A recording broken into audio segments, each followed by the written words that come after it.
2019. Please note that our conference will be held in both Arabic and English, and simultaneous interpretation headsets are provided by our hosts for those who want to listen to Arabic speakers. نود التنويه إلى أن الترجمة الفورية موجودة طوال فترة هذا المؤتمر من العربية إلى الإنجليزية ومن الإنجليزية إلى العربية.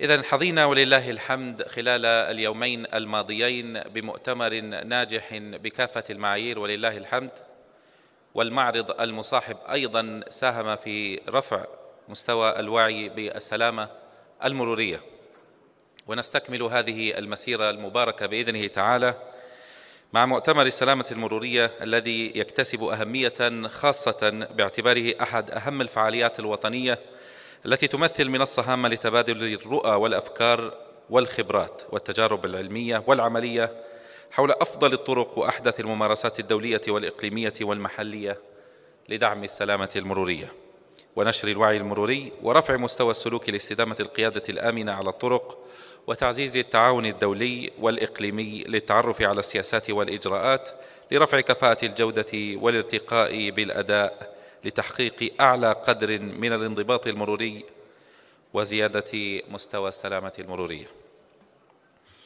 إذن كما ذكرنا نستكمل فعاليات هذا المؤتمر، ونبدأ يومنا هذا مع المتحدث الرئيسي لهذا اليوم سعادة المهندس علي الغامدي، وهو الأمين العام للجنة الوزارية للسلامة المرورية، ليتحدث لنا عن رؤية المملكة العربية السعودية في تعزيز السلامة المرورية. رحبوا معي بالمهندس علي الغامدي.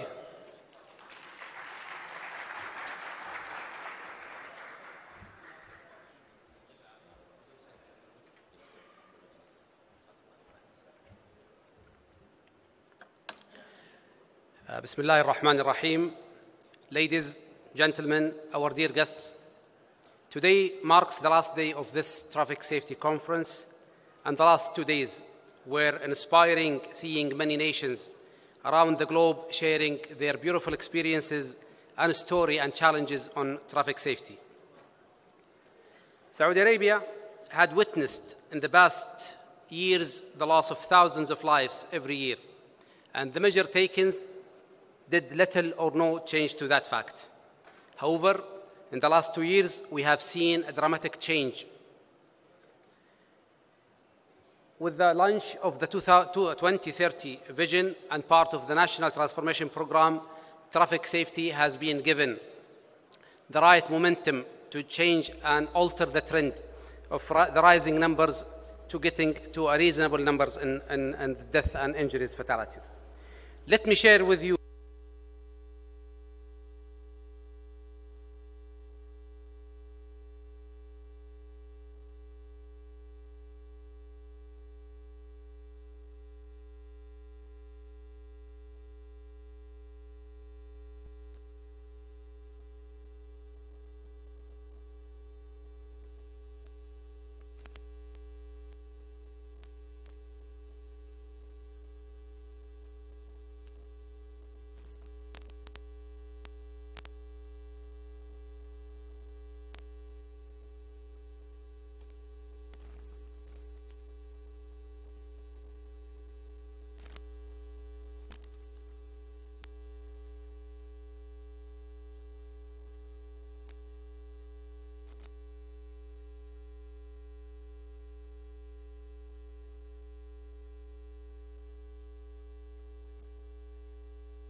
then the enforcement entities were not adequate. Multiple entities were providing different statistics.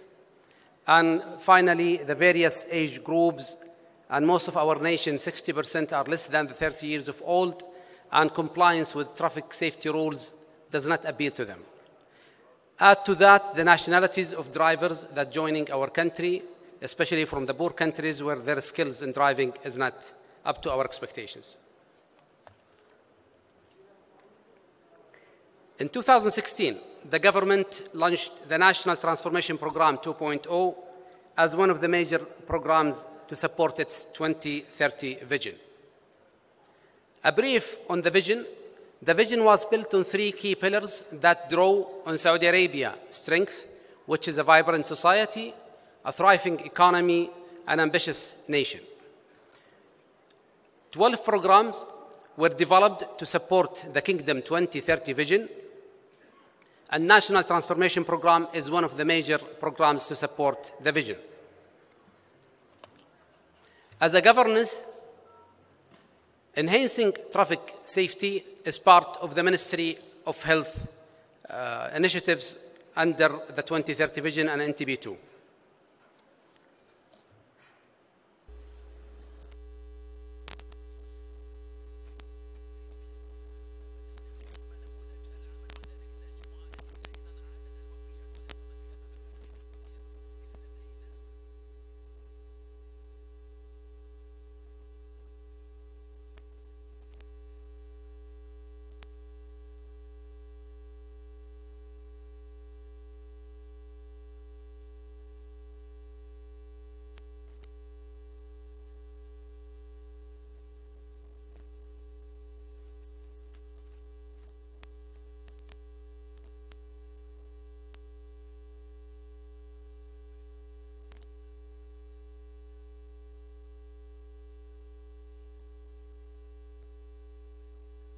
Contribution, safe vehicle, efficient traffic management, and finally, comprehensive trauma system. In the following slides, I'll be showing more details about each one of these elements. Moving to data collection and standardization, we had a major issue in the kingdom where more than one organization is reporting different numbers and statistics. And we had agreed, along with our partners from Traffic Police and Ministry of Transport, Ministry of Health, Ministry of Mumra, as the reporting will be done only by Traffic Police. The people who are attending to the accident locations are Traffic Police, and they will be uploading the information of the accident through Bashir system, simultaneously being uploaded to the National Information Center. The second pillar is awareness and social contribution. We count a lot on the new generation to lead the changes in traffic safety. And Ministry of Education had embedded in their curriculums items related to traffic safety. Media campaigns focusing on positive behaviors is undergoing the implementation as we speak. Third-party companies will be supporting our initiative by providing 40,000 child seats to hospitals, and the distribution will start in the second quarter and the third quarter of this year. Optimum infrastructure is a cornerstone of the strategy. We started working with the stakeholders to raise the level of safety in our roads and clearing black spots in a timely manner. As we have seen yesterday from our colleagues from Ministry of Transport, many projects are taking place to improve current condition of our highways. Similar work is being done by the Ministry of Municipality for roads within cities. Safe vehicle is another area we are working to improve, either for the newly purchased vehicles or the periodic inspections. Newly manufactured vehicles are equipped with many features to prevent crashes and reduce impact. We are focusing to have these systems as standard in our newly imported vehicles. Firm law enforcement have been very effective in the last 2 years with great results, as the resources needed for implementations can be done within the current resources, and we are focusing more on technology. During the last 2 years, level enforcement had doubled, and the impact we had seen in our roads with a high level of enforcement justify such action. The highway connecting, for example, the highway connecting between Riyadh and Dammam area had seen a reduction of fatalities by 72% with a good enforcement system on this highway. Efficient traffic system ensure reduction in traffic congestions, reducing drivers' frustrations, and provide rapid response to the accident and problems. Moreover, we will be expanding on the ITS system to monitor traffic and alert drivers. Managing accident will ensure that accidents are dealt with quickly and efficiently and will provide valuable data for further analysis to understand the driver's behaviors and conditions associated with the accident. Finally, we are looking into a comprehensive trauma system, and this element has two parts. The first element is the pre-hospital care, and this is regarding the Red Crescent and the response to the accident, and the other part is the trauma system in the hospital.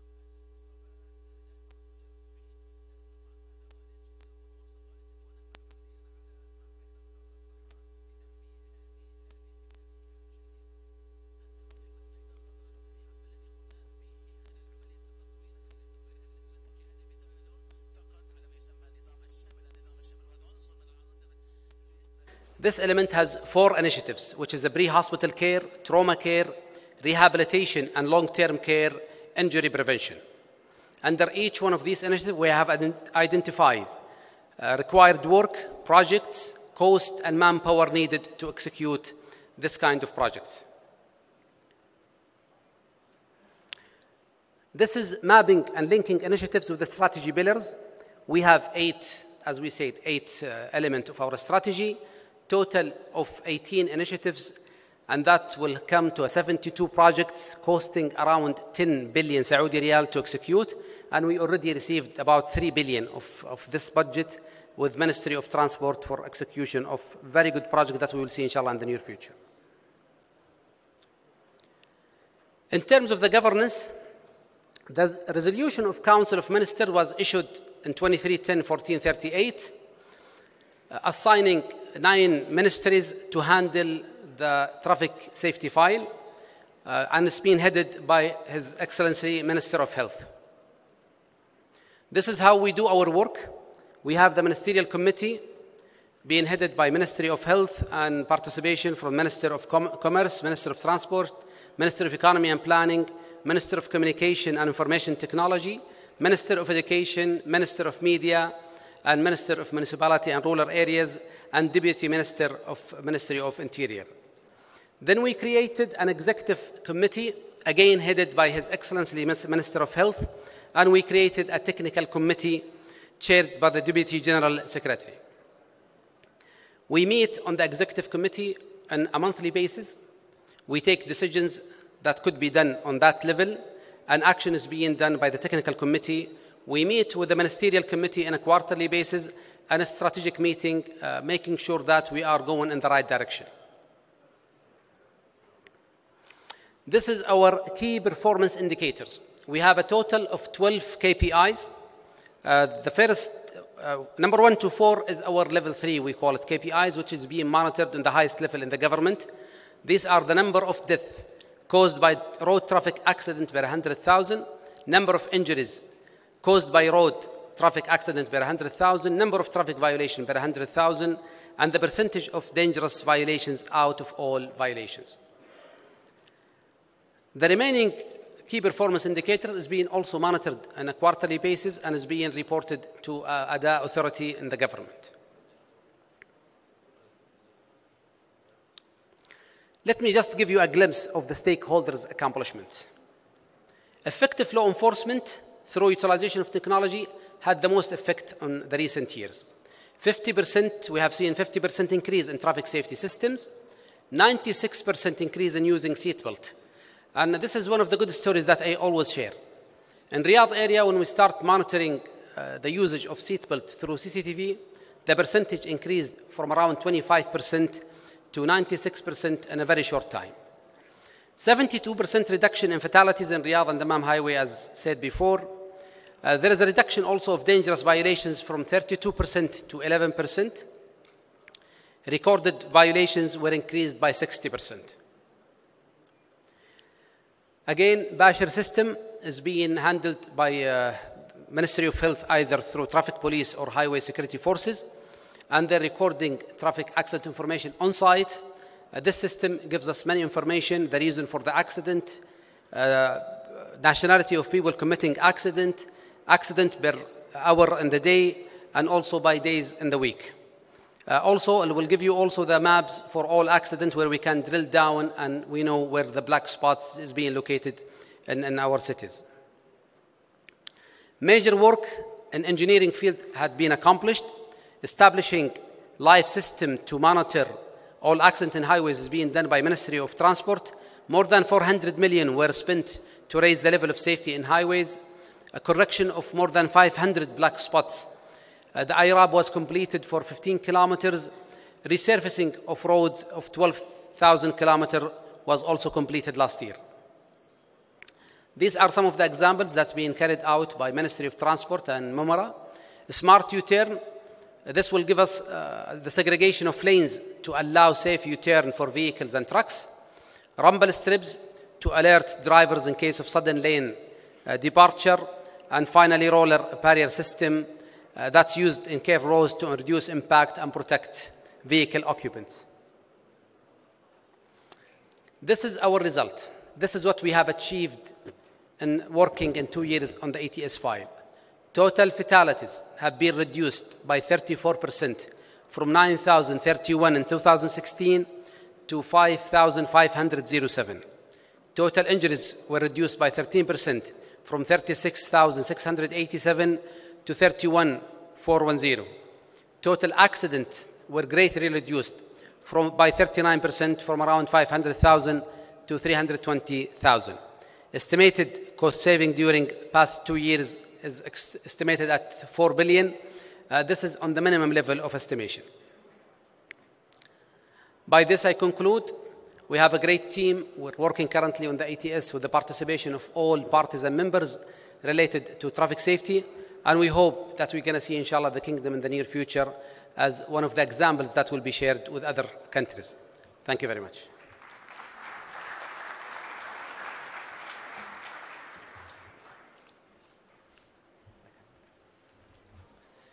شكرا جزيلا دكتور على هذا العرض القيم حقيقة ومؤشرات الأداء. إذن الآن نائب الرئيس التنفيذي للاتحاد الدولي لطرق IRF في واشنطن الأستاذ مايكل ديرنس، الذي أتى خصيصا من الولايات المتحدة الأمريكية ليتحدث لنا عن برنامج التوعية لسلامة الطرق. رحبوا معي بالأستاذ مايكل.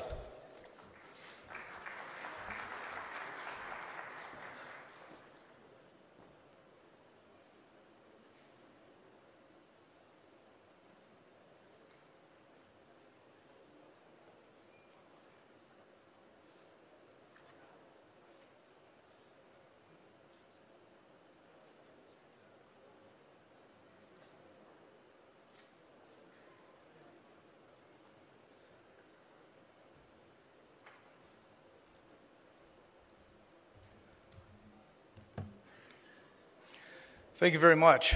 Privileged to be here. Tremendous event so far, and I congratulate the organizers on what you've accomplished. It's interesting, the title of my presentation is Road Safety Awareness Programs. And Sunday, some of you are familiar that there was a terrible crash of an Ethiopian airline. It was a Boeing 737 MAX aircraft, and 157 people died. Devastating news. I turned on my television in the hotel room. There was a TV story about this crash. Picked up the newspapers. There's stories about the crash.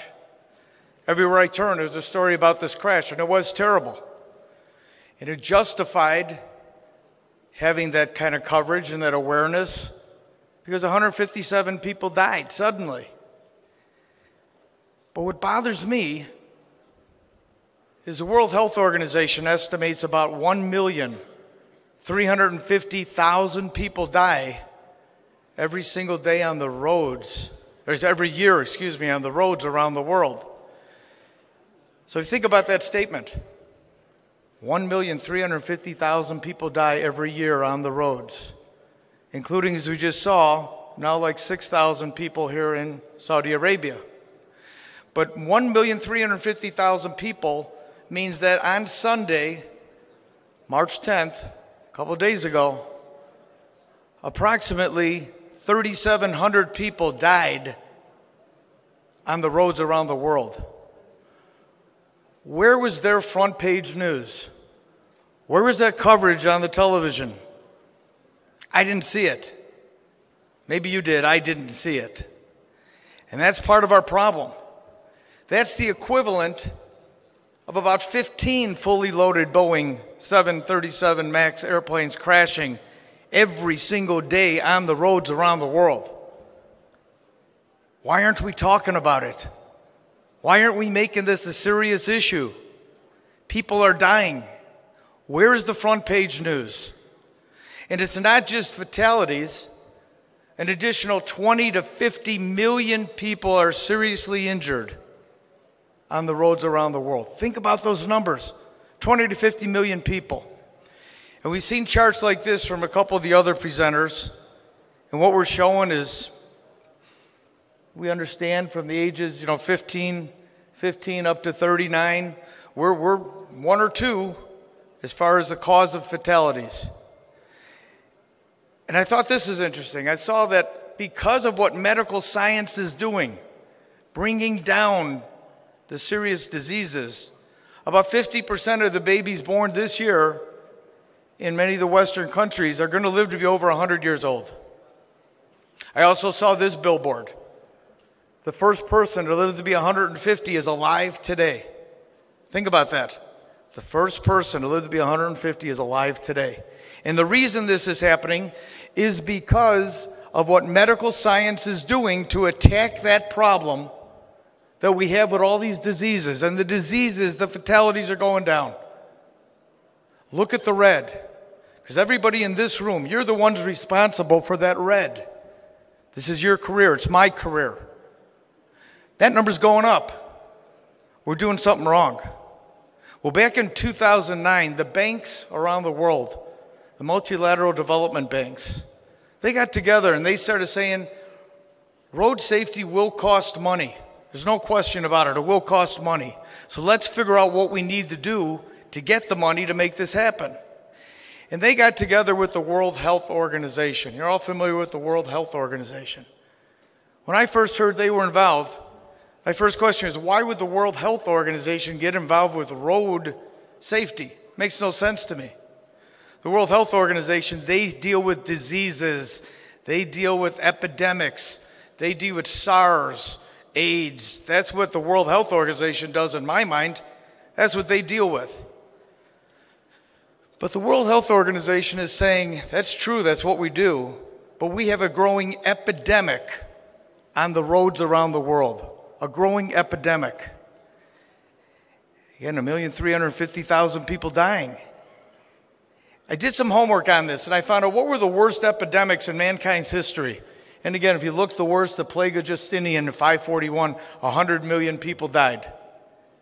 But if I used an estimate, a conservative estimate, of just 1 million people dying every single year on the roads around the world, not 1,300,000, and I went back to 1960 like they did for HIV/AIDS, then I figure we've killed over 58 million people on the roads, making us the second worst epidemic in mankind's history. And we're living through it right now. What are you doing about it? Where are the front page news to bring this to someone's attention? If this is a problem. And let me ask you something. If there was an epidemic and there was a vaccine, if there was a vaccine available, if it existed and there was a vaccine available, wouldn't a country have a moral responsibility to its citizens to give them that vaccine? Even if the vaccine costs money, you'd want to protect your people. Well, the banks the World Health Organization, they needed some muscle. So they went and they approached the United Nations.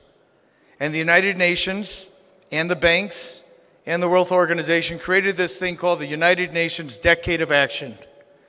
It started back in May 11th, 2011, and the goal was to reduce fatalities around the world.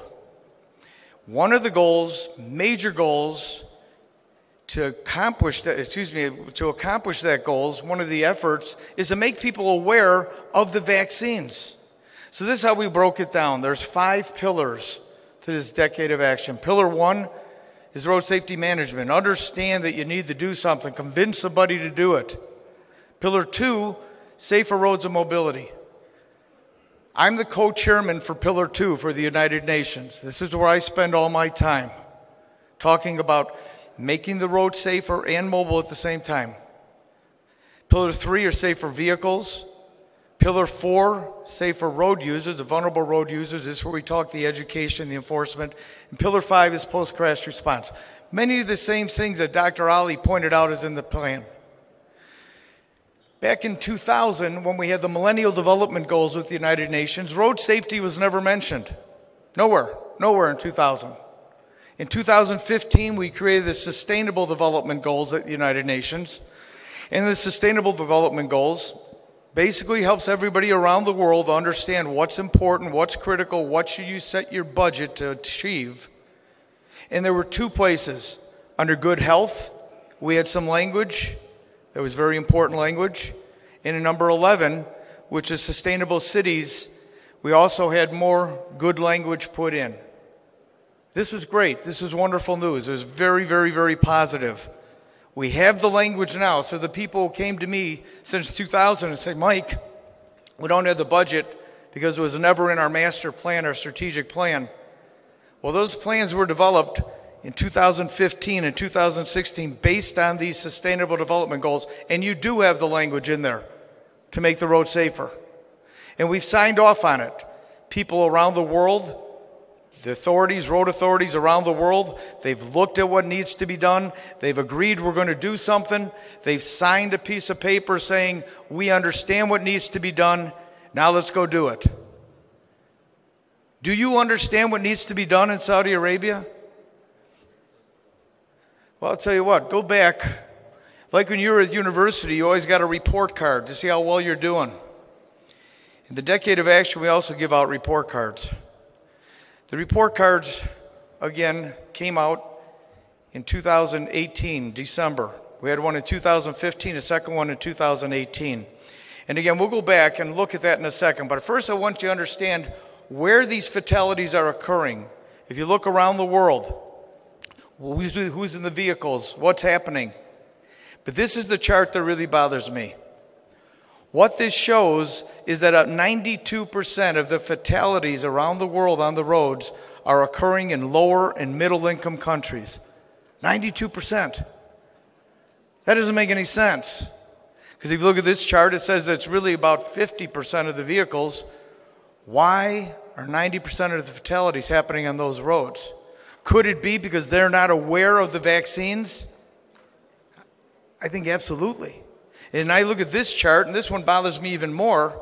What this is showing, the yellow in the higher middle income countries, those fatality rates are going down. That's really positive, but look at this. In those lower middle income countries, those fatality rates continue to grow.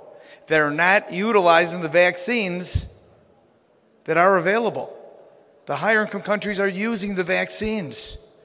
And we see PR comes out with a statement that says, many existing roads and many new roads are being built as unsafe. Come on. Why would you ever build a new road that's unsafe? Why would you not have the state-of-the-art technologies and best practices in that design? Could it be because you don't know about them? According to IRAP, we saw that earlier, 55% of the world's roads are 1 or 2 star. This is a 5-star hotel. Imagine if 55% of the hotels were 1 or 2 star. That's what we've done with our roads around the world. We do have the vaccines. They exist. The vaccines are there today. The vaccines are there for us to use. They exist. And why aren't we using them? So if I go back and I look at the report card, and let's look at Saudi, This is a report card that came out in December of 2018. Every country, as part of that United Nations program, submitted information. So again, don't shoot the messenger, okay? This is information you submitted, and I'm going to report it back to you. In Pillar 1, road safety management, we asked some questions, and we said, do you have a lead agency? At the time, the response was, we have a traffic department, Minister of the Interior. I know that's changed based on the last presentation. The safety committee now creating the road safe road center, which is great. It is funded. You have a strategy. Funding, implement the strategy, partially funded. I've never understood that. Never understood what partially funded means. And you do have a target. So again, this was okay. But what is the cost of a fatality on the roads in Saudi Arabia? What does it cost society for each one of those fatalities? Well, the rule of thumb that's used is the cost to society is 70 times the gross national product per capita. That's the cost to society for a fatality. So if I look at Saudi Arabia, and it's considered a high-income country in the United Nations, roughly 21,000 US dollars is the gross national product per capita. If I multiply that by 70, I come out with 5,700,000 Saudi riyals for every fatality on your road. So all the people say we don't have the money to do some of the improvements and the countermeasures. Keep in mind this. On every one of those fatalities, you're costing Saudi society 5,700,000 riyals. Let's look at Pillar 2. This is my baby. This is where I spend all my time as a co-chairman. And the questions we asked you, do you have audits or star ratings? You said partial. I don't know what that means. Do you have design standards for the safety of pedestrians and cyclists? Partial. I don't know what that means. Do you have inspections or star ratings of existing roads? You say yes. I don't think you understand what we meant by inspection. We weren't asking you to just go out and look at the road. It is a formal evaluation, as you'll see in a minute. Investments to upgrade high-risk locations, yes. And policies and investment for urban public transport, you said yes. Again, that's a good report card. Good report card. I go to Pillar 3, safer vehicles. The reporting here was a little bit light. One of the real emphasis is to make sure you have safe vehicles, and you emphasize that you can only drive a safe vehicle. Germany at one point credited a 40% reduction in the fatalities on their roads to the vehicles, all the safety features. But you're mandated in Germany, you have to have those features in your car. Yeah, they cost money. If I look at Pillar 4, which is the vulnerable road users, the speed limit, it's good. You got a lot of automated enforcement, that's good. Look at National Drunk, that's not an issue here. The enforcement's very high, which is great. National motorcycle helmet laws. You have the law, but no standard. You really need a standard. Maybe there's a reason you don't have it, but the enforcement's obviously very low. That's got to get better. If I look at the national seatbelt law, front and back seat, yes, the enforcement down at a 3, and yet I saw the numbers of 96% in the front seat. That's very impressive. I look at the child restraint laws. Child restraint laws, again, great display outside. If you haven't gone there, check it out. And again, enforcement is very low. And then the ban on mobile phones, hands-free. Hands-free should be banned. And we can talk about that later if you want to talk about it. Your mind is with that phone, whether you're holding it in your hand or if it's sitting on the seat. We can talk about that another time. And the last one is post-crash response. How are we doing there? You got one number, that's good. The trauma registry, that's good. Again, formal certification, that's good.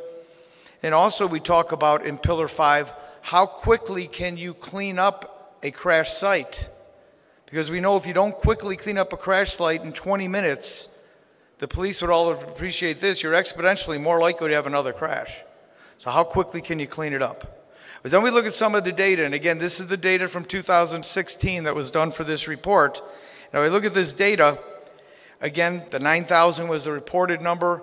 The World Health Organization does another estimate where they estimate how close that can be. And they're saying, you're pretty close. You've done a really good job. They're saying that number may be closer to 9,300. So that's the official number that's used for Saudi Arabia around the world, 9,300. But let's go back to that number we looked at before. the cost to society for fatality. Remember that number? 5,700,000?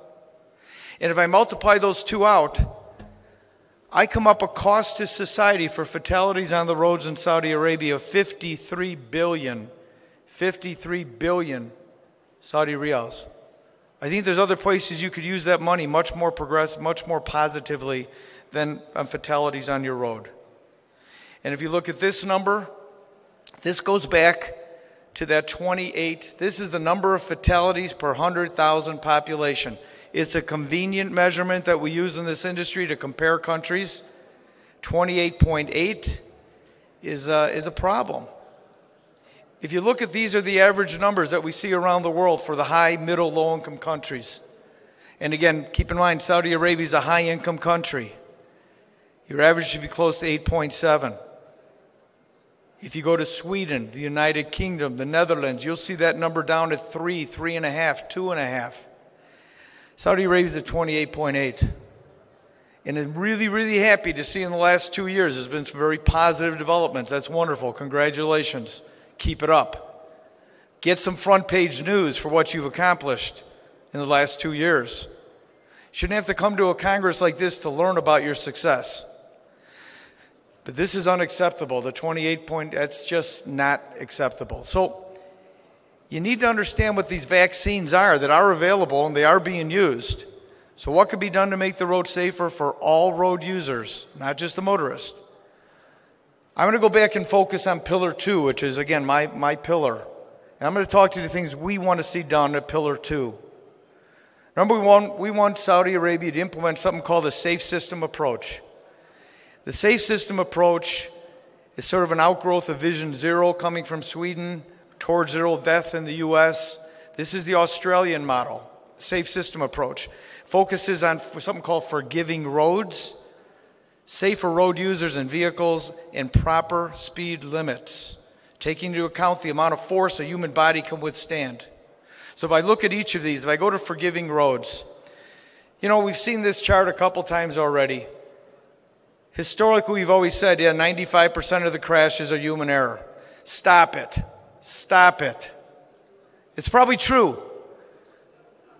But the number of fatalities and serious injured relate closer to this number when we start looking at it based on the safe system approach. What caused the fatality and the serious injury? And now you look at that green, about 33% of the time, it's the road itself. Things that design engineers are responsible to correct. Drivers do make mistakes. Pedestrians make mistakes, and they will always make mistakes. We're human beings. But when you make a mistake at a location that's not properly designed, installed, or maintained, the result can be a fatality or a serious injury. We talk about putting things into our roads to forgive the people when they make a mistake. The proper longitudinal barriers. Don't be using New Jersey barrier anymore here. It's out of date. There's other ways of going, better ways of doing it. Semi-rigid, rigid barriers, flexible barriers. Crash cushions, you're starting to use more crash cushions here. That's really good. That's very positive. Proper terminals on the end of your steel guardrails. The transitions, when you go through between one type of barrier, a rigid barrier or a semi, adding a transition. These help to make your roads forgiving roads. Safer road users. We've heard a couple mentions of the 4 E's. Well, this is the first place, and safer road education, very important, extremely important. You know, teaching those kids how to be safe pedestrians, how to make sure they're wearing the seatbelt in the back seat.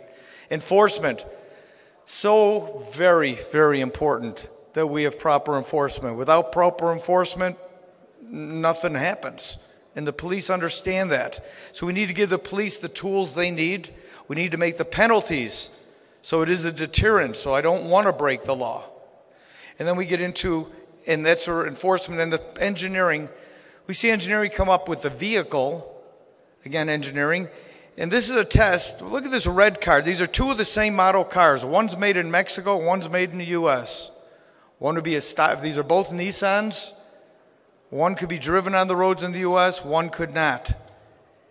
You need to implement the requirements that you have vehicle standards so that everybody driving in a car is going to survive certain crashes based on For example, if you look at this, the occupant compartment is what we're worried about.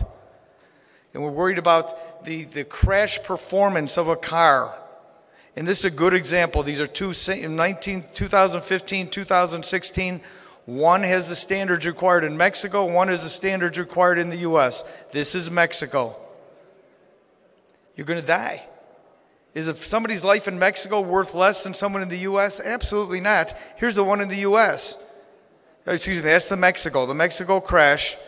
You're going to die. But you can add the safety features. These are part of the vaccines, like in this car. Same crash, this guy lives because the vaccines are being used. And the last thing is proper speed limits. We know that at certain speeds you cannot survive. We know this for a fact. A pedestrian getting hit at a speed over 30 kilometers an hour has about a 10% chance of dying. Only 10%, which is good. Increase that to about 64 kilometers an hour, and now that number jumps to 90%. 90%. So why would you have roads designed at 60 or 70 kilometers an hour with pedestrians walking right next to it? In London, they just recently reduced all the speeds in the center of London down to 20 miles an hour or 30 kilometers an hour because they're understanding what the proper speed limits are. As engineers, you can affect proper speed limits. Then it's up to the police to make sure that they are enforced.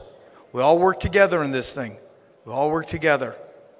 So again, run off the road crashes is another one, 40, 50 kilometers an hour.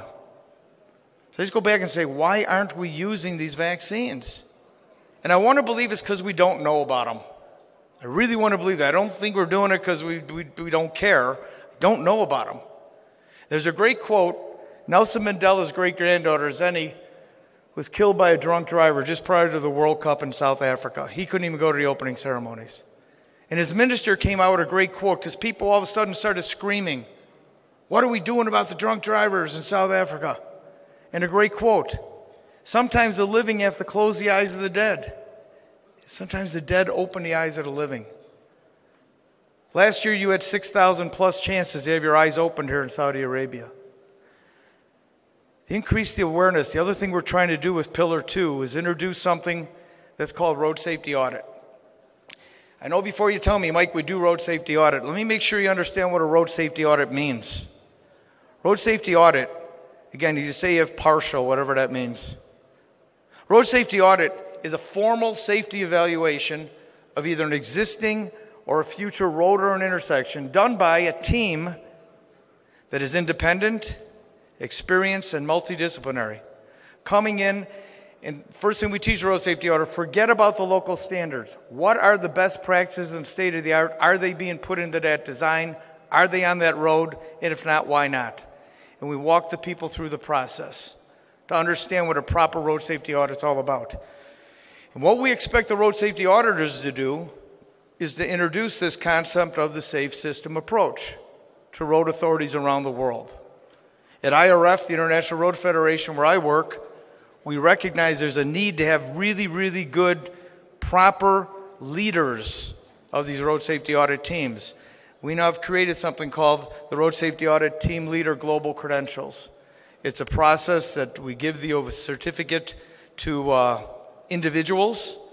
Again, we've had a couple individuals that have received these recently. This is down in South Africa, and one from Greece. We've had the process going on. It's an online application. That's the website, www.irf.global. They'll ask you a series of questions. You will be required to take an exam to show your work. It's very difficult. We are probably rejecting about 60% of the applications right now.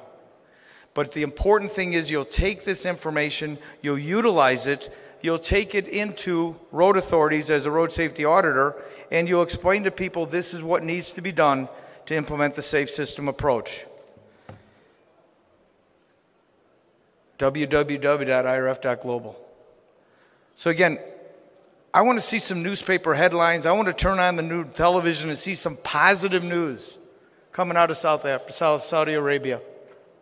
My father once told me, he said, "Mike, when you die, you want the minister sitting in front telling people that you made wise choices in life. You had wisdom." He said, if you want to have wisdom, you need two things. Number one, you need knowledge. He says, you never stop learning. You learn something every day. He says, but learning and not using that knowledge is a total waste of time. You're going to learn. You've learned a lot the last 2 days. You're going to learn more today. What are you going to do with it? That's the prudence, how you use that knowledge. Because the knowledge is of absolutely no value unless you put it into practice. So I'm asking every one of you, get these presentations, look at them when you go home. Go out and ask questions of the people sitting out in that exhibition hall. Make sure you continue to do this. You cannot continue to do the same things that you're doing. It's a definition of insanity. Doing the same thing over and over again, expecting different results. I'm so happy to see in the last 2 years you've brought those fatality rates down. Continue. Einstein had the great quote. When it comes to road safety, I've been doing this for 35 years. I think I've heard everybody tell me all the reasons you cannot have road safety. Stop it. Stop it. Einstein had another great quote. He said, the world is a dangerous place, not because of those people who do evil, but because of those who look on and do nothing. Data sharing. I've heard so much about data sharing in this conference. I cannot believe it. Share the data. You're all rowing in the same direction. You all need to work together. This is a team effort to make it happen. But it's going to be tough. Trying to make the road safer in Saudi Arabia will be extremely difficult. But this great quote, you may encounter many defeats, but it's never be defeated. We talk about the sun countries, the safest countries in the world for roads. Typically it's Sweden, the United Kingdom, the Netherlands. Why can't the sun countries be Saudi Arabia, the United Kingdom, and the Netherlands? You tell me. Very smart people, obviously. You are here, you've got a passion, a dedication, and a commitment for safety, and you need that to make it happen.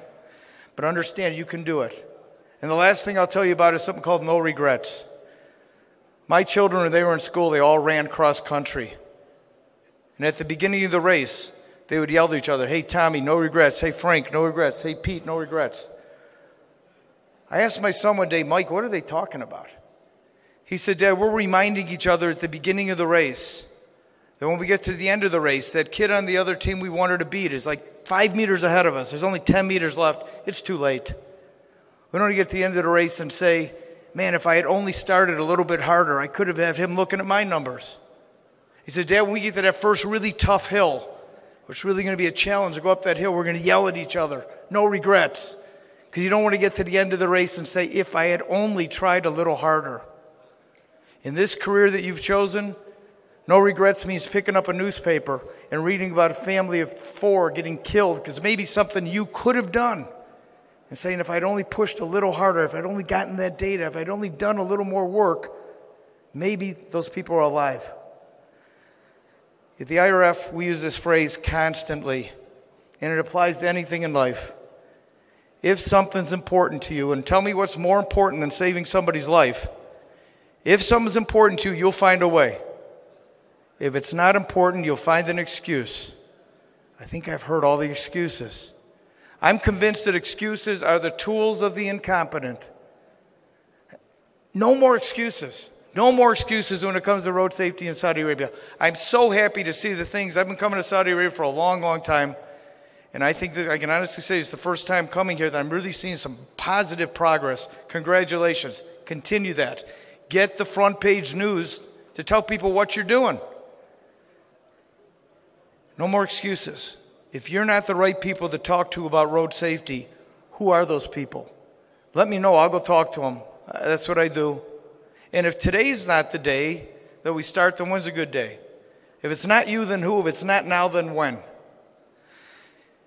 It's today. It's right now. It's no regrets. It's no more excuses. It's getting front page of successes that you're accomplishing. Put them up there to let people know you're doing your job. I'm going to close with one very short video. Because if I told you, if it's a 9,000 fatalities, it's 6,000, 7,000. Let me ask you a question in your own mind. What's an acceptable number for Saudi Arabia? What's an acceptable number of fatalities every year? This is a video. This is in Spanish. And what they're asking this guy, he says, in Chile, we kill about 1,600 people every year. What's an acceptable number? He thinks, he goes, 70 quizás. maybe 70. 70. 70, we can go for Sí. 1,600 to 70, that's good. De hecho, así 70, se 70 is acceptable? Yeah. He says, let me introduce you to 70 people. You just said 70 people dying on the roads was okay.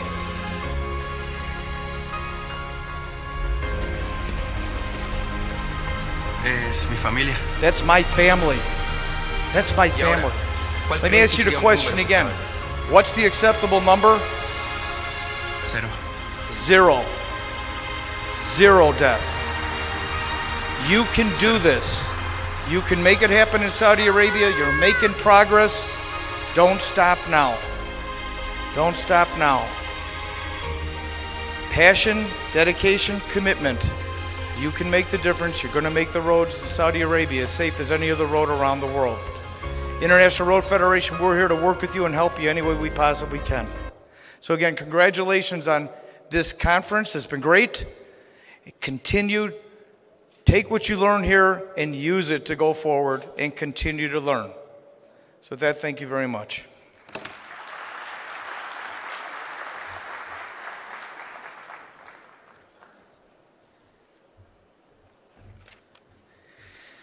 Thank you indeed, Dr. Michael.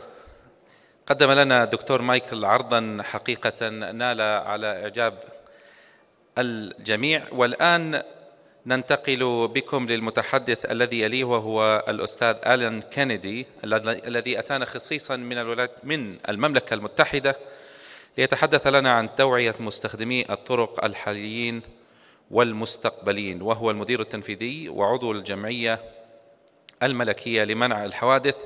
رحبوا معي بالدكتور آلان كينيدي.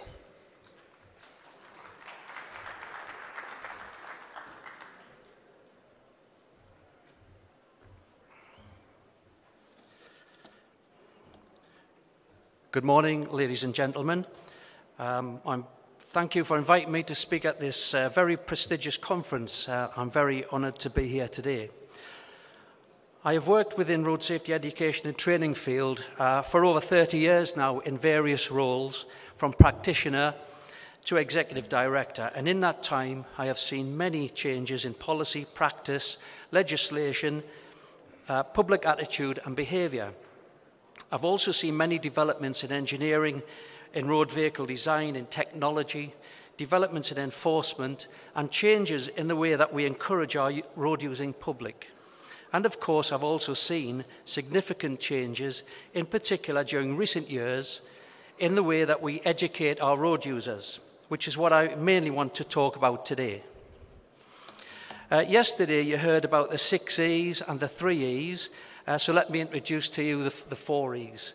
And I'm not going to talk too much about most of these E's, but I do want to talk about, in particular, education, which is really important. Engineering, both in infrastructure and in vehicle design, alongside enforcement, has played a major role in casualty reduction in the UK. And we can see that casualty reduction has been realised to a various extent. However, enforcement is usually a last resort. We use encouragement and education through extended campaigns and educational programmes first. For example, in the UK, we have campaigned against drink driving for many decades, and this drip feed messaging, backed up by rigorous enforcement, has paid dividends. But it has taken many years and a huge cost to reduce these casualties to the low numbers that we experience now. And it's really encouraging to see our overall casualty numbers in the UK falling over the decades. And this graph shows our casualty trends since 1926. And we have seen a steady decline, with our lowest death rate in 2013 of 1,713.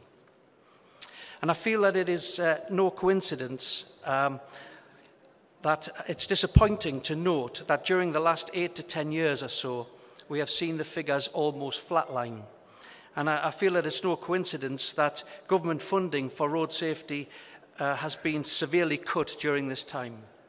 However, we have achieved much through our constant efforts, but we must not become complacent. and there could be a tendency for those trends in the figures to reverse. So the figures show a steady decline over many years, but one statistic that remains constant in our world is still that around 90 to 95% of those collisions and subsequent casualties are caused by human error or human behaviour. And this is despite the huge improvements we have made in other areas. And in the UK, we are steadily introducing the safe systems approach, and you've heard much about this during the last 2 days, and so I don't want to talk too much about that today.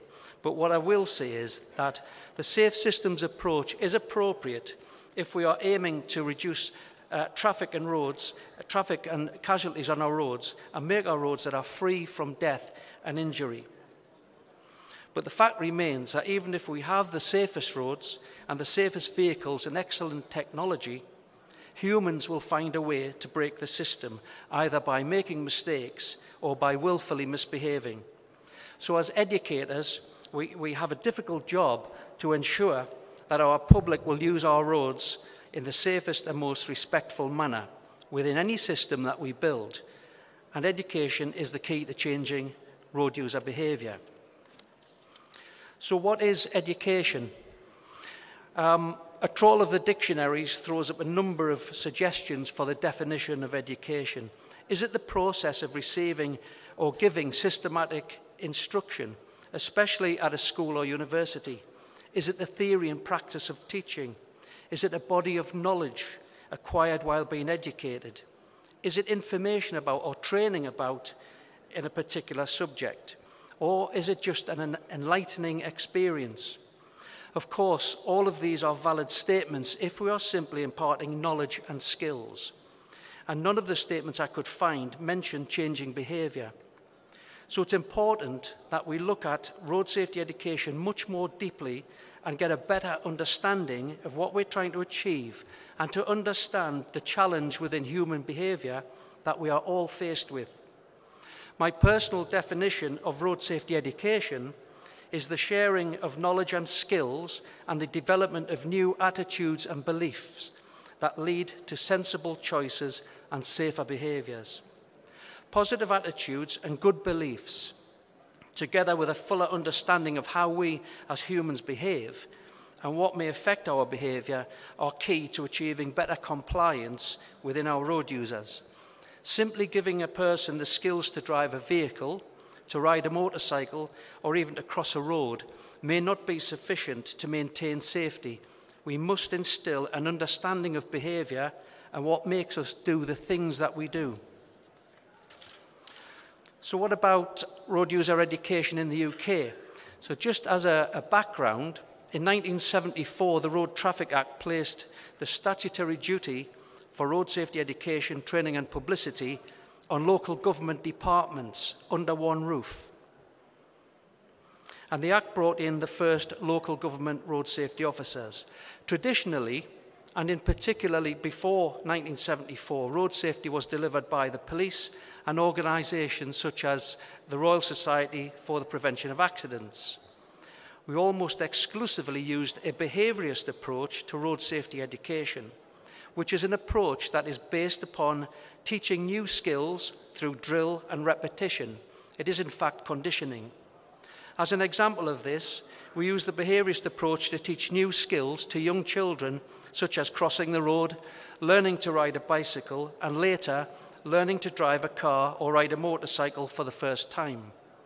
The process is simply a do this action and the result will be this. It is a systematic approach and works well within a system where there is little feedback required from the learner. Once the learner has mastered the skill, mastered the drill, and can perform without instruction, it becomes automatic behaviour, it becomes systematic. Another example is within the military or the emergency services, where personnel are drilled to perform certain tasks that require swift action with little requirement for analysis. It is based on results. However, humans are creative and we have our own unique personalities, our own view of the world, and we explore other options. We explore our own abilities and we push the boundaries.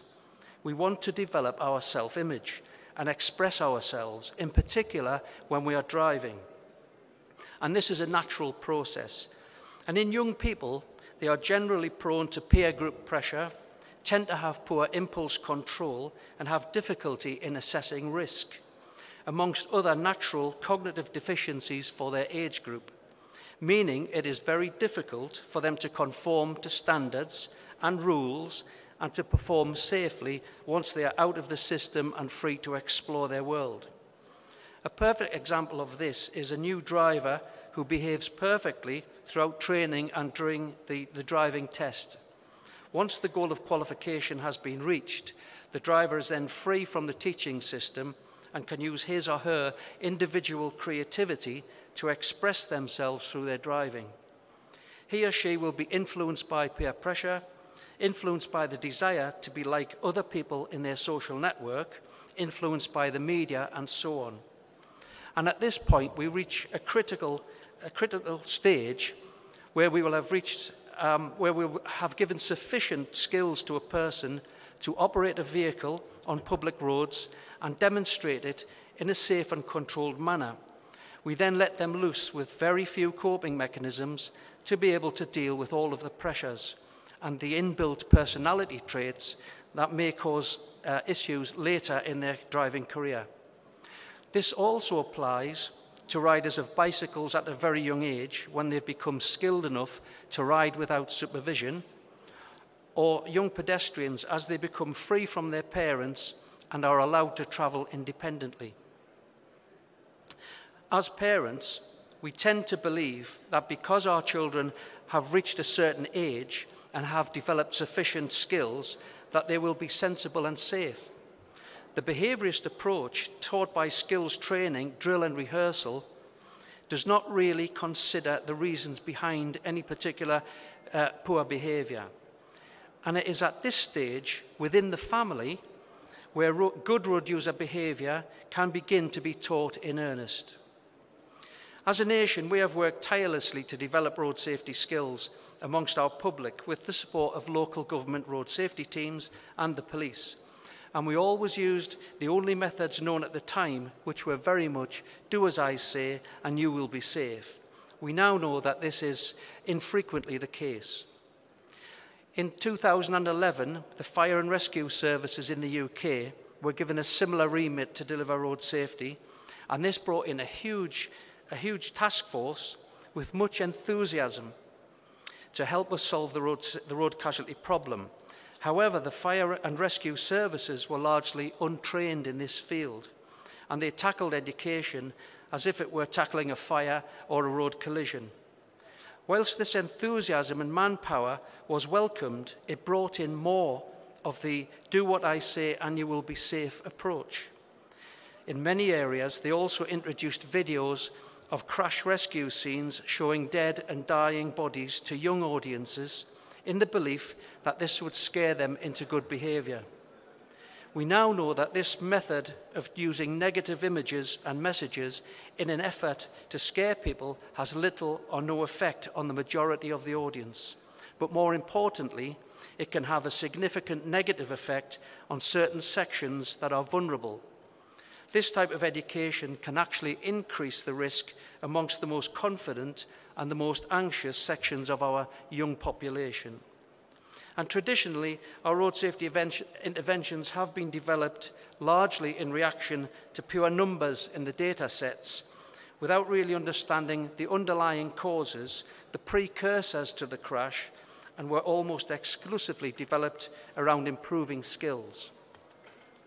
So we needed to look further back into the more obscure data that comes from our road users' social environment, their cultural beliefs, impulse control, peer pressure, self-image, self-esteem, and optimistic bias, our belief that an accident will not happen to me. There are many barriers to break down when we're attempting to develop and improve road user behaviour, and we know that it's not easy. In terms of educating our young road users, we've tried for many years to encourage our government to place road safety as a topic within the national curriculum. However, road safety need not be a standalone subject, as it can be incorporated into many other subject areas. For example, within science, teachers can discuss friction and apply it to how tyres work. They can discuss energy and forces and apply the principles to speed and seatbelt use. They can discuss route planning within a geography lesson, and they can explore any other road safety topic under lesson programs that deal with culture, social interaction, or the environment. There is so much work, road safety work, that can be delivered within schools, and it can provide teachers with much needed content that will support other subjects. The classroom would be a very good place to start the development of knowledge and understanding of human behaviour and how it applies to road safety. Despite the issues we have with the education process, UK schools are very pleased. UK schools are very pleased and receptive to road safety interventions being delivered to young children. And there are a number of national schemes. For example, the National Child Pedestrian Training Scheme for 7 to 11-year-olds, and cycle training known as Bikeability, cycle training for the 21st century aimed at 9 to 11-year-olds and young adults. Both these schemes train children in the real world, in the real road environment. And the Junior Road Safety Officers Scheme, which is delivered in many schools across the UK. Each year, many thousands of children experience this vitally important training to help them become safe and responsible road users in the future. But we still need to do much more to help children to understand their behaviour beyond the practical element. I would like to use motorcyclists as an example of the opportunity to explore behavioural education, as motorcycle deaths are one of the big issues we face in the UK. Although motorcyclists represent only 1% of all traffic in the UK, they represent around 18% of all fatalities. Sports motorcyclists are a big attraction to certain people as not just a mode of transport, but as a leisure activity in the summer months. And these people are predominantly male. They tend to be aged between 30 and 55 and are mostly highly skilled riders.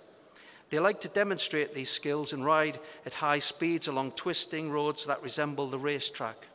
But all too often, they crash with fatal consequences. These individuals tend to be married with families, with a good income, good jobs, so why would they risk their lives? And I have talked to many of these motorcyclists and asked the question, why? And many seem to place their pleasure of riding at high speed before any considerations for family and friends that they may leave behind. And unfortunately, in the past, the common solution has been to develop yet more graphic campaigns and yet more skills-based courses that merely provide an opportunity for these riders to confirm that they have a high level of skill and therefore can continue to take risks or take even more risk. Clearly, there is a need to support these people with a different approach, an approach that helps them to understand their own behaviour and what drives them to behave the way they do. We need to use the family much more to encourage a change in behaviour in these people. We may then start to see a reduction in those statistics.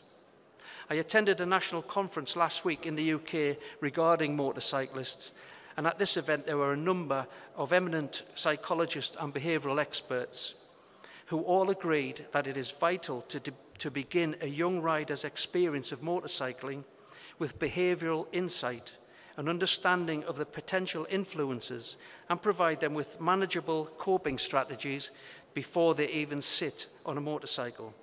If we keep doing the same thing, we will keep getting the same results. So young drivers and passengers, young driver and passenger casualties remain as one of our most prominent casualty statistics.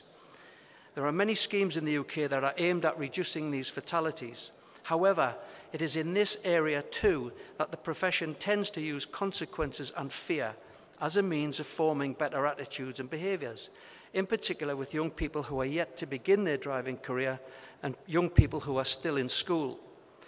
Post-test training offered through the government scheme, Pass Plus scheme, and other courses delivered by the private sector tend not to have a significant take-up, and many young drivers believe that they do not need further training because they have passed a driving test. And to be fair, from their point of view, why would they?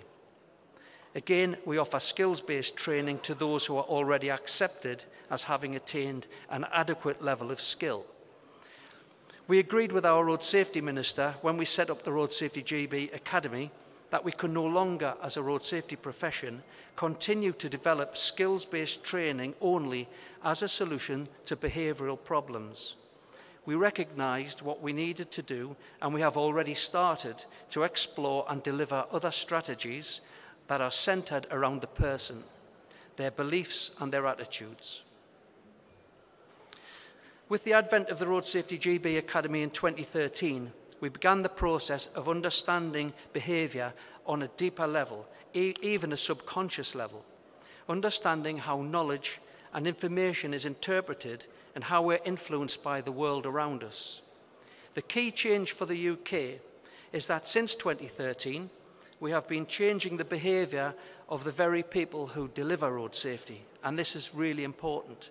We're changing the behaviour of the road safety professionals in local government, the emergency services, the police, the driver training sector and wider.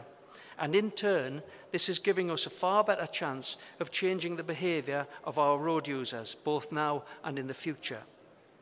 We have learned that there are other effective ways, and we have learned that we must explore the precursors to behaviour if we are to avoid continuing to get the same results.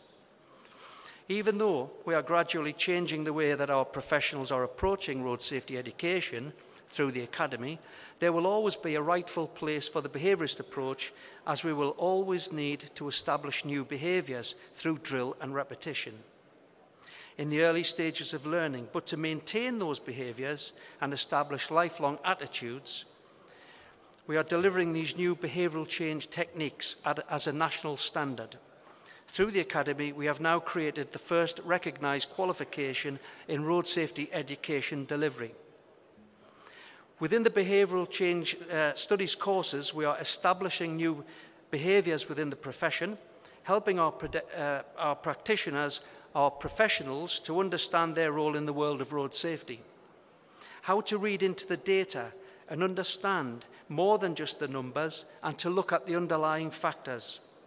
How to read into the data, so how to plan a road safety intervention and analyse existing programmes. How to work better with partners, to understand behaviour and how we can be affected by external sources. The role of the conscious and subconscious mind and brain development. Our biases. We help them to understand the need for positive imagery and messages, and why negative imagery and messages have little impact on our road users and in some cases can increase risk, and different educational approaches. For example, the constructivist approach, that is peer-to-peer learning, led by the teacher or trainer as a facilitator, that creates open discussion and debate, where we can explore peer pressure, personality, social pressures and poor beliefs. We can also look at social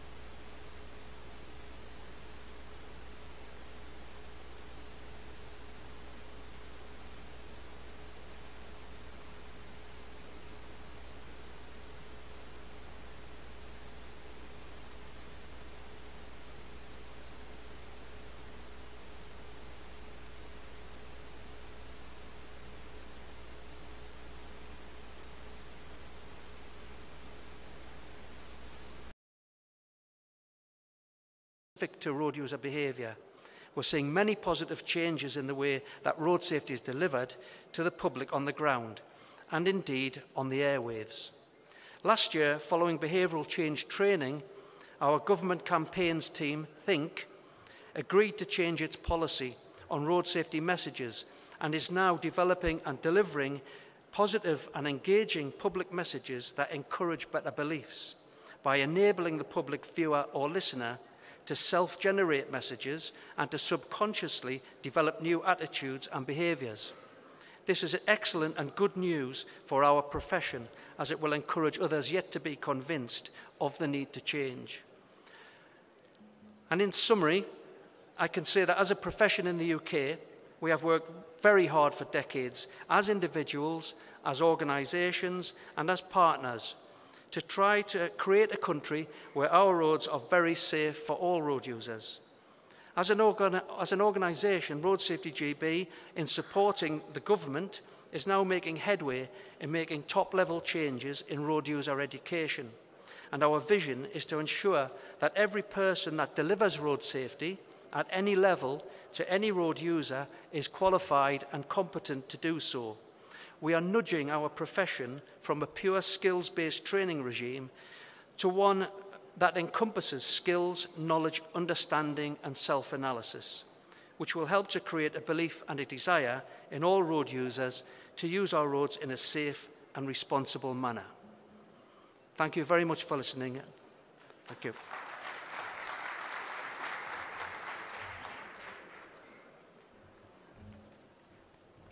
Thank you indeed, Dr. Ahlan, and thank you for sharing the UK experience in the safety conference.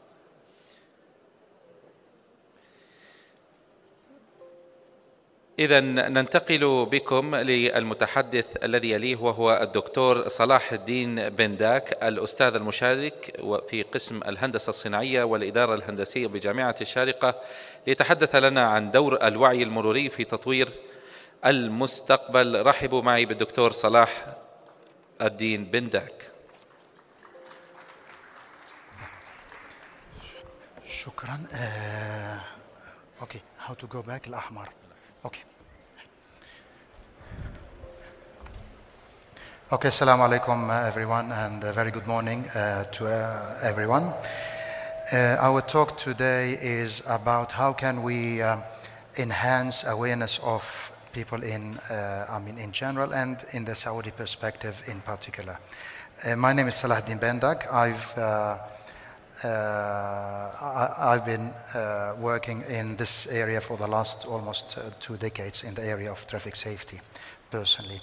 Now today I'll be talking very briefly about historical trends, current Saudi traffic situation, why is this happening, how can we change users' attitude and behavior, and finally I'll be talking about what else is needed in road safety campaigns. Just let's have a quick look at what's happening in Saudi Arabia. We've had a big jump in the population over the last 50 years, which was touched on by previous speakers.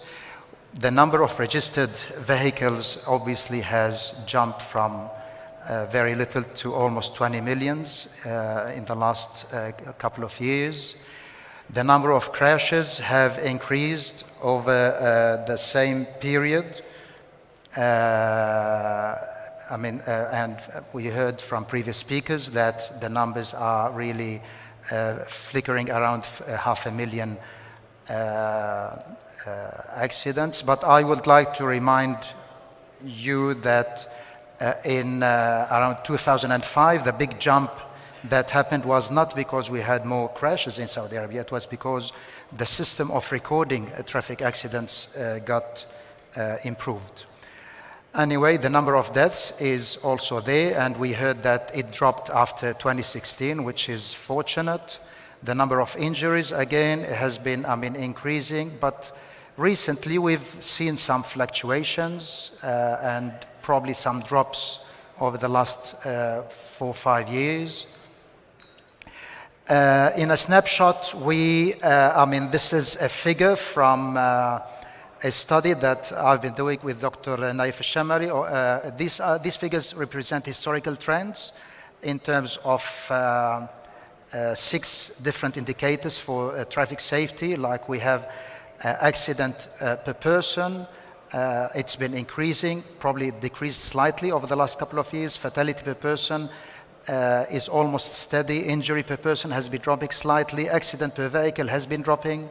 Fatality per vehicle has been dropping significantly, and injury per vehicle also has been dropping significantly.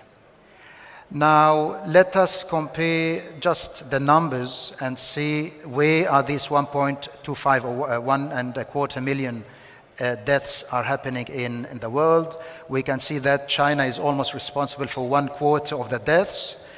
India is almost responsible for 1/5 of the death, etc. And we have, unfortunately, Saudi Arabia at 9,000. After that, it dropped slightly, but anyway, it's around 0.7% of world deaths like 2 years ago. This is a final, bit of statistic. We can see the fatality rate per 10,000 vehicles in some countries, and we can see that Saudi Arabia is better than others, but unfortunately worse than other better developed countries.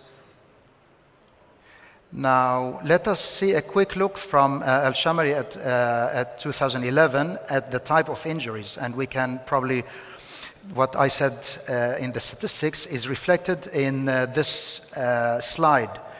Look at where the injuries are. Most of the injuries are in the head, in the thorax, and to a lesser extent in the arms and in the spine. What can we conclude from this? We can conclude that most of them are preventable, in a sense that if we compare them to the accidents, for example, in Sweden, we can see a totally different distribution of injuries. How can we drop, or how can we, manage such a problem? Definitely with, wearing more seatbelts, probably, maintaining airbags, etc. Now, why is this happening? Why are these numbers there in Saudi Arabia? We've seen, definitely many reasons for all of this. Many of the previous speakers talked about increasing population, increasing urbanization, increasing number of vehicles, poor defensive driving skills, increasing distractions. Over the last 5 years, we all know that mobile phones or smartphones have been introduced, and they, have a great impact on the way we drive our motor vehicles, and there are some other reasons. Again, to touch on the 5 pillars on how to change all of this, the previous speakers, talked about the 5 pillars: education, engineering, enforcement, emergency, and everyone. Everyone is or should be involved. I'll be concentrating on the first and the last one, where, education and everyone are there. Now, again, from Hassan et al. In 2012, they put 13 aspects of road traffic safety, and they listed them in that paper. We can see that traffic accidents and fatalities, traffic violations, traffic safety education, awareness of road users, behavioral issues, effectiveness of traffic laws, vehicle safety, road infrastructure, supporting institutions, emergency medical services, stakeholders, coordination, analysis of accidents and violations, and drivers training and licensing. And previous speakers touched on different aspects of these 13 ones. Now, I'll be touching more on number 4 and number 5. Now, how can we change road users' attitude and behavior? First of all, let us see, what is meant by attitude. Attitude represents our evaluations, preferences, and rejections based on the information we receive. It's influenced by social factors and personal experience, and that's by Anon. If someone has appropriate level of risk perception and believes in the preventability of injury, they tend to change their behavior. What does this mean? If we think that we shouldn't accept high risk, we as drivers, as users of the road, we tend to change our behavior, to take less risk. Now, how can attitude and behavior of road users be changed? And that's, obviously, has been, the $6 million question over the last 50 years. Now, Initiatives targeting the education pillar, which aims to influence individuals' ability to prevent injury through increased knowledge and awareness, are very important and effective. We all know this. And this is mentioned by Groff in 2015. Now, beliefs and attitudes have been shown to influence risk behavior, which in turn is associated with injury occurrence. In other words, that's what I mentioned before. If we have the beliefs and the attitudes that we shouldn't accept high levels of risk, somehow our behavior on the roads is changed. Not necessarily for everyone, but for many road users. In other words, some road users believe that road safety is some road users believe that road safety is the responsibility of others or the authorities. And this has to change, and the belief that everyone is responsible should be held by all road users. What does this mean? We should put the idea of road safety into everyone, in a sense that it's not the responsibility of others, it's my own responsibility. This can be a pedestrian, this can be a passenger, this can be a cyclist, this can be a driver, etc. Now, where do road safety campaigns fit within all of these? Now, the WHO, concluded that road safety campaigns were able to influence the behavior when used in conjunction with legislation and law enforcement. And our colleague Tran, on Monday touched on this. However, again, based on the WHO report, when used in isolation, education, information, publicity generally do not deliver tangible and sustainable reductions in deaths and serious injuries. And this was touched on in the last one or two presentations, in a sense that if not supported by, enforcement and other measures, it's not really that effective. Its effectiveness is partial. So, what behaviors are we looking to change? In general, if we look at the Saudi context, we talk about, if we look at the causes of traffic, accidents over the last 50 years, these were mainly the main behaviors that contributed to the accidents.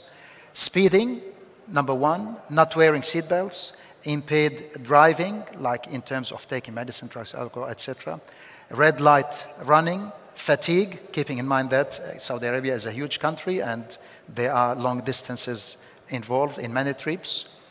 Aggressive driving, distracted driving, and this is unfortunately the trend over the last 5 years, and it's a worldwide trend where the mobile phone revolution, unfortunately, fortunately in a sense that it made our life easier, but unfortunately in a sense that it created a burden on traffic safety where, many drivers are driving while being distracted.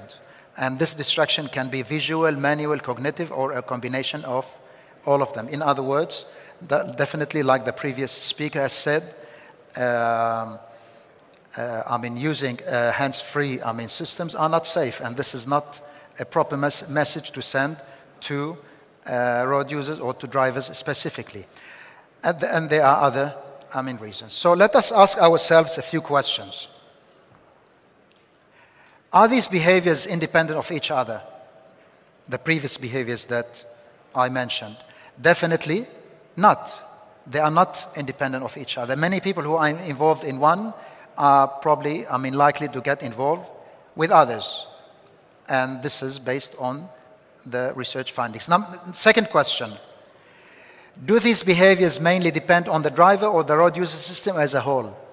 Definitely it doesn't depend on the driver only. It depends on the whole system. 3, can such behaviors be changed? And the answer is definitely yes. We've seen it changing in many countries. We've seen it changing partially in Saudi Arabia. So, it can be changed. The last question which I want to ask, what can be done other than what have been done before? Now, in my personal opinion, having worked in this area over the last 2 decades, we can, number one, improve risk perception. In other words, let the road users see the risk using pictures of actual accidents, for example. When they visualize the risk, they understand to a better extent the the behavior and the risk involved. Number 2, improve preventability of injury beliefs. In other words, let the road users believe that traffic-related injuries are preventable. When we say that they are not preventable, obviously, it's falsifying, it's deceiving others. Number 3, improve road users' perception that following road safety rules is easy and doable. Like, for example, can everyone wear a seatbelt? Definitely yes. There's nothing that prevents all road users or all, motor vehicle users to use a seatbelt. And in Saudi Arabia, we've got a very modern fleet of cars where every car is fitted with seatbelts and everyone can put a seatbelt. Number 4, improve social marketing campaigns. And we've seen some examples in Saudi Arabia and some other countries. I want to, touch on it, but let me, revisit the 4 which I mentioned. Now, improving risk perception is where we use, car images and video clips to depict hazards, and they can send the proper, message to the road users, like speed kills, then with a picture of a crashed car. Anyway, images explaining hazards are better tools than words. Like, for example, the blind spot. If we put a picture with a blind spot, it's much easier than, talking about it. Starting from childhood, this is a very important issue which Michael mentioned, before me, where we need to establish in Saudi Arabia what we call the educational road safety parks. Now, for children, what do we mean by this? Like when, we in many many examples can be found in different countries where they established educational road safety parks for school students, where school students go and enjoy learning how to use the roads, and we can find many examples in different countries. Now, number 2, improving preventability of traffic injury beliefs. People in general see traffic-related injuries to be less preventable than others, which is wrong. As I mentioned, some people believe wrongly that traffic crashes have to happen, and this is not correct, and they are avoidable. Sometimes they forget that our Prophet said, tie your camel and then rely on God. I'aqal wa tawakkal. School curriculum and campaigns should be developed based on the fact that every road user has a role in minimizing injury risk. In other words, everyone is responsible. And the issue of minimizing transport-related injuries should always be at the forefront of public consciousness. In other words, it should be every day on the TV, it should be every day on the radio, it should be every day, everywhere. Like, in a sense, this should be a national agenda. It shouldn't be the work of, specific individuals. It should be the work of everyone. Very quickly, improving perception, like I mentioned. How can beliefs like everyone can wear a seatbelt be held by everyone? This can be done through education, can be, like I said, it should be part, or road safety should be an integral part of school curriculum at all levels. Like, we had a recent work by our colleagues in King Saud University, Lee and Mansour, where they prepared something for small children, young children, and they proposed, in other words, they proposed a simple curriculum for elementary school students that includes messages relating to the following, road safety aspects: human aspects, vehicle aspects, road aspects, traffic crash aspects, basic first aid, legal obligations, and road management, but targeting only those who are, in this specific study, who are like 4 to 6 years old, and it fits them, fits their understanding, it fits their perceptions. And this should be extended, obviously, to other ages, like primary school students, secondary school students, etc. Finally, the 4th point, in terms of points, improving social marketing of road safety messages. Now, we've seen this as a recent trend in marketing road safety messages, where, and it is showing encouraging effects in usage, which is using social marketing. Now, what's the aim of social marketing? Is to change or maintain how people behave, not what they think or how aware they are about an issue. In other words, it's more involved in the behavior than in the awareness. If the aim is only to increase awareness, then it's not considered social marketing. Now, what do we mean by this? It incorporates messages like, Dad, don't speed, we're waiting for you, instead of messages like speed kills, like we've seen before over the last 20 or 30 years, even in Western countries, speed kills, for example. Is this social marketing? It cannot be considered social marketing. Social marketing is to have a more, direct link to the person, link to the driver, link to the road user, like, Dad, don't speed, we're waiting for you, where children are calling the dad. Anyway, another example very quickly where we have, a motor, a new air filter is better for your engine. But why not saying, change your air filter regularly and put a picture of a black air filter and the white air filter, where it's clear that the white is more attractive, it's closer to the viewer, etc. Another example is this, which I copied. You were speeding when you killed Ben's mom. Take your time, not a life. So, this sort of social marketing is definitely recommended. Like, very quickly, what can we understand from the scientific literature in general? Rigorous awareness campaigns partly affect public perception and are a pillar of change, definitely among road users, but not the main pillar.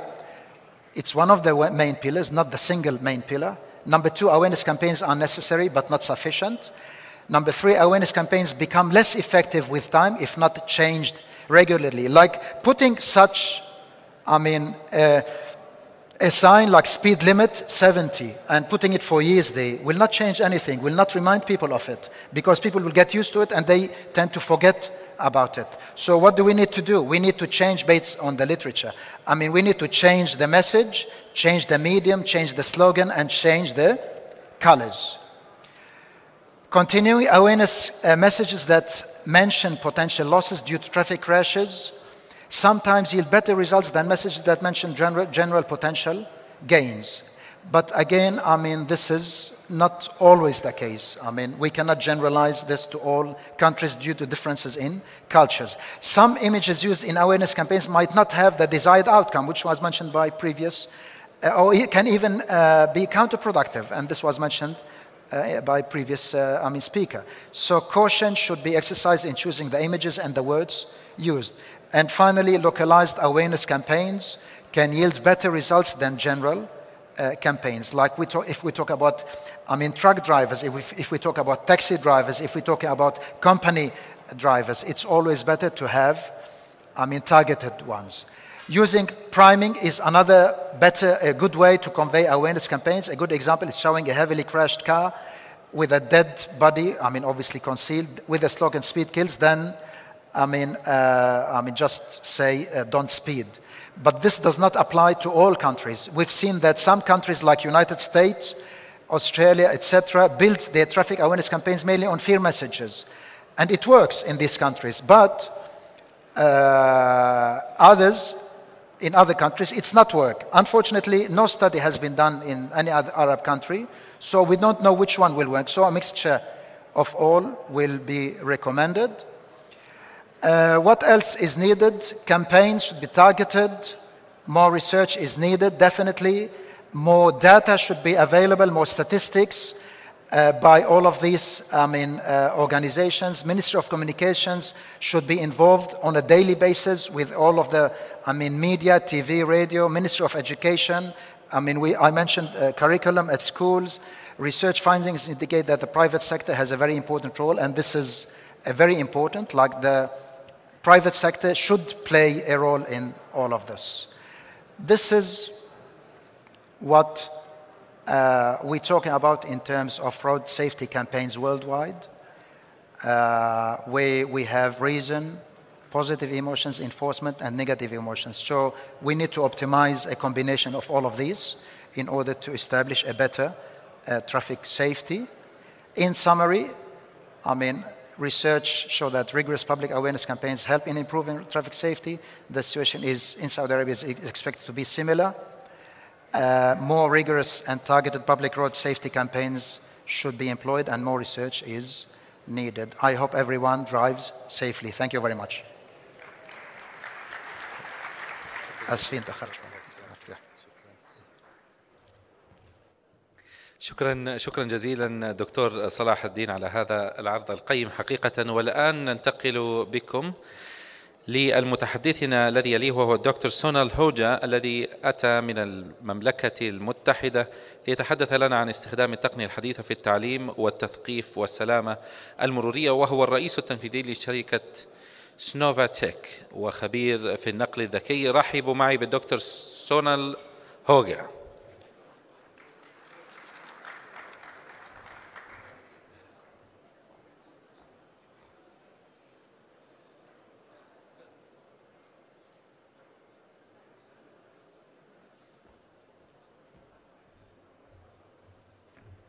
Assalamu alaikum, everybody. So while the presentation is loading, I'm very honored to be present over here. My name is Sonal Ahuja. I'm a visiting faculty at Imperial College in London and Technical University Graz in Austria. Over the last 20 to 25 years, our work has focused on essentially delivering new technologies by the way by which we can engage people and masses, especially young people and students, into improving the road safety. So today I present to you our experiences of using the latest technology in improving road safety, and that is by the use of virtual and augmented reality. What you see in this picture is not science fiction anymore. Virtual reality is actually a sort of a serious game in which you are completely immersed in a computer environment, and you can simulate conditions which are quite dangerous and train people so as how to solve such complex problems. It does not only include a visual headgear or a headset, but includes haptics by which you can feel and sense things around.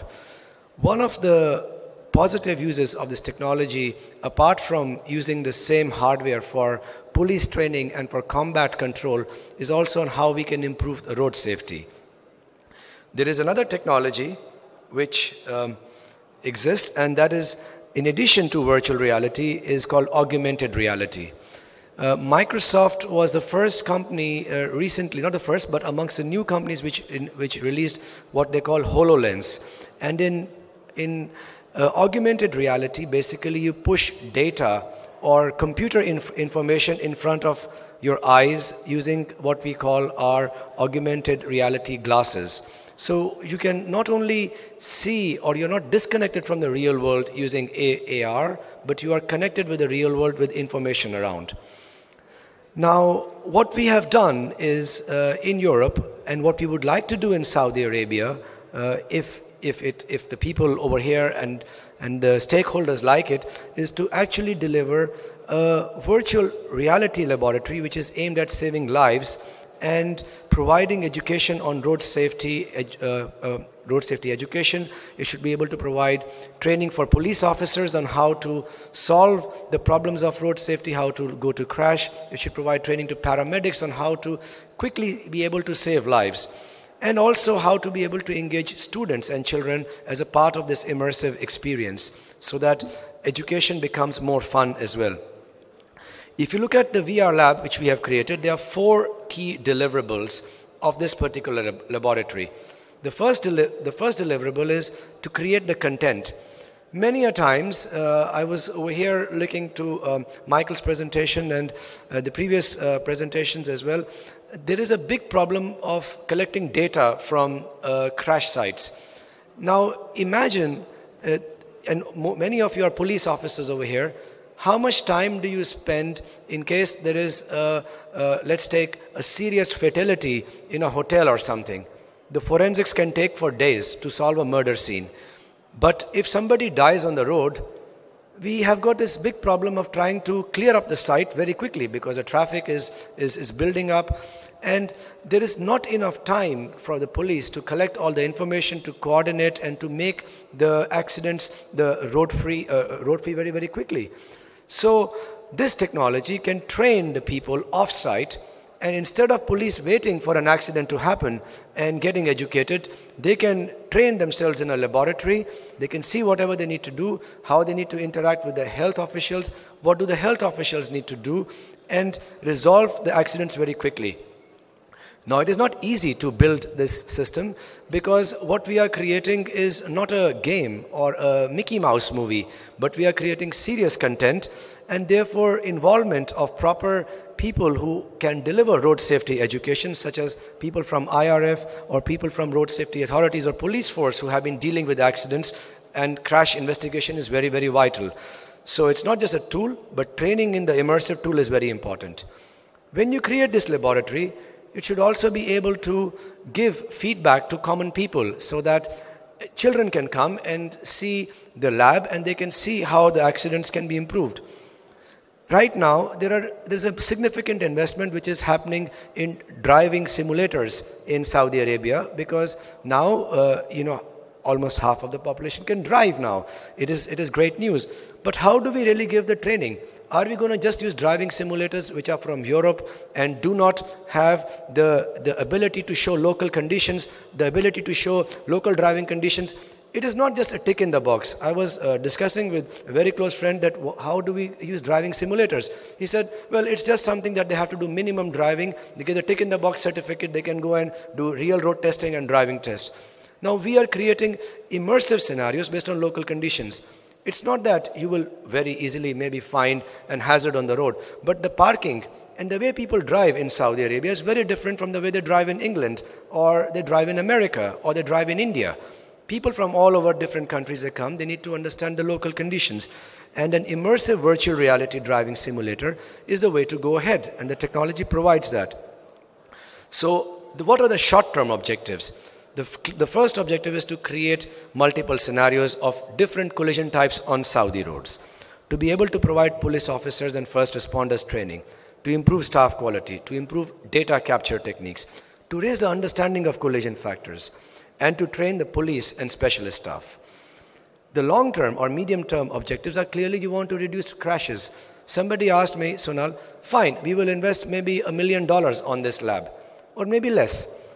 How much lives can this laboratory save? I said that you bring one child into the lab every day, you will save one family. If I can give the message to every child, please do not look at your mobile phone while walking, and I can save him from a fatality, or I can save him from his death, that is money returned itself. It will be able to demonstrate our commitment for Saudi Arabia to the UN Decade of Action. And it provides academic focus for collision research. Many a times, we are working with many universities over here. The professors, they don't have the exact data to how the collision happened. Now here we are recreating collision, and it can go into forensic evidence as well. Saudi Arabia could take the lead and be amongst the world's first to use virtual and augmented reality as a technology, as a serious technology to improve road safety via education. It will be a data hub, a showcase to the world of what the kingdom can deliver with its modern vision, and be a part of 2030 vision of His Highness as well. The idea is to develop effective traffic management plan. The idea is to deliver locally calibrated driving simulators which can give road safety education. Of course, as long-term excellence, this can expand by being placed in the university to be a center of excellence in collision modeling. Modern, interactive, public learning experience. Children can come there to learn. Enhance out roller driver training programs. And it is a fully equipped lab for first responders and police. Requires interagency training and development. You can exploit commercial activities by getting sponsorship from such a lab. So what is the deliverable? The first deliverable is to deliver the content. This is our laboratory where we are creating such stuff. There could be different types of accidents, fatal, serious slights. There could be reasons for different types of accidents, distraction, speeding, poor climate, lack of visibility, reckless driving, using mobile phone while driving. But in the first instance, is just to showcase perhaps 1 or 2 or 3 of these serious scenarios. When an accident happens, you want to show the view of what really happened inside of the car, what happened as a witness who's having maybe a coffee by the side of the road and he sees an accident. And then when the police comes and when the paramedics come, what do they have to do? So multiple scenarios can be created. It could be static, in which there is a interactive with a live trainer present inside, or it could be completely automated by artificial intelligence and the training being given online from somewhere else. Let me show you a video, please, to show what the immersive 360 VR can do. Can you give the sound, maybe?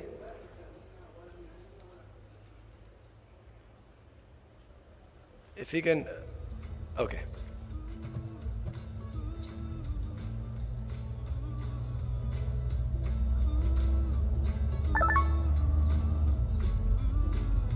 So you see like this because actually you're supposed to wear the headgear, but I don't have 200 headgears right now. I'll give you the link and you can download this on YouTube, or you can come to our booth behind and see it immersive.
This guy is crazy.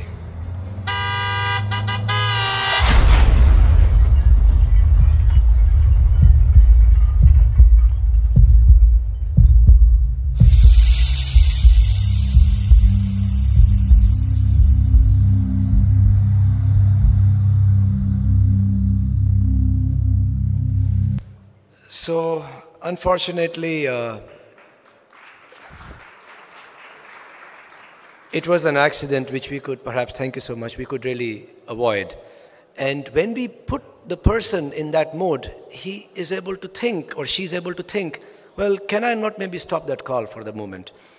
When you create such a thing, actually this was done using the same technology as what Universal Studio uses for special effects. So nobody actually died in that accident.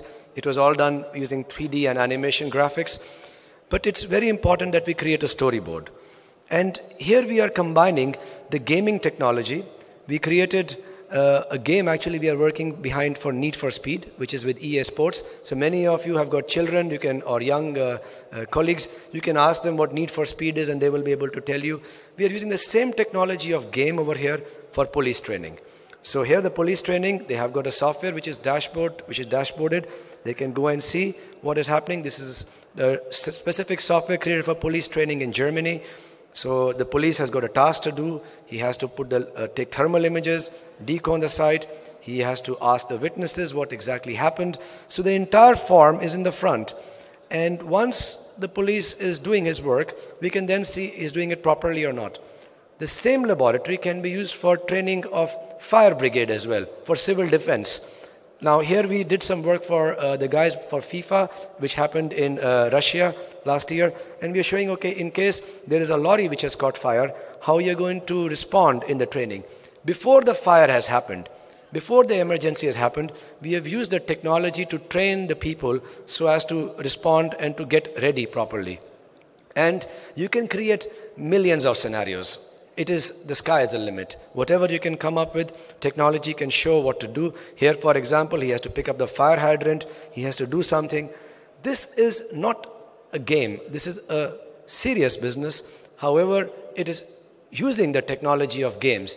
You know, sometimes when we are working, people say, oh, Dr. Sonal, what are you doing? Are you playing a game? I said, yes, life is a game. And what we are trying to do is save lives via this particular game over here. So again, over here, the police knows what to do. He has to follow certain procedures. He has to look at the vehicle inspection.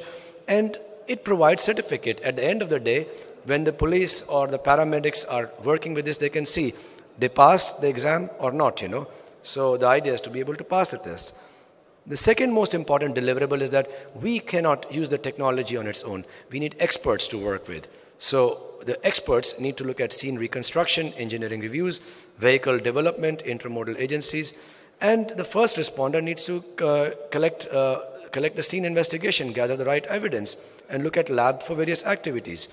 So we are working with the police forces. Here, for example, we are working with the Metropolitan Police in New York, and also with also the Metropolitan Police in London and the NYPD as well, looking interactive VR training. Once you have a VR lab, you can actually even use it for emergency evacuation as well, using a different module, looking at evacuation of what happens as a fire, or in case there is a threat to people, and so on and so forth. The expert and the trainee are immersed together, and it is attractive to staff. It is legal. It is a leading edge concept. We are looking at various things that you can do: scene protection, preservation of evidence, data collection requirement techniques, scene clearance, full standard road policing scene, accident database analysis techniques, accident reporting techniques, and how can this technology be continued with using accident reconstruction using software such as PC Crash. All the training could be delivered both in Arabic and in English as well. Maybe hopefully I'll get a chance to improve my Arabic once we start working in this project in Saudi Arabia, inshallah. The first responders and paramedics, they can go to collision scene and they can save, give triage, look at data collection, and also how do they need to quickly clear the accident and get the things back. One of the most and the easiest deliverable of this is how we can use the technology to bring children to the laboratory and give the message of road safety. This is one of the key things. Let us see this video. Can we click on this picture, will they think twice, so the video plays? This is from our experiment in Milton Keynes. No, go back please. And just put the mouse over this picture. Will they think twice? If you can just click on this picture.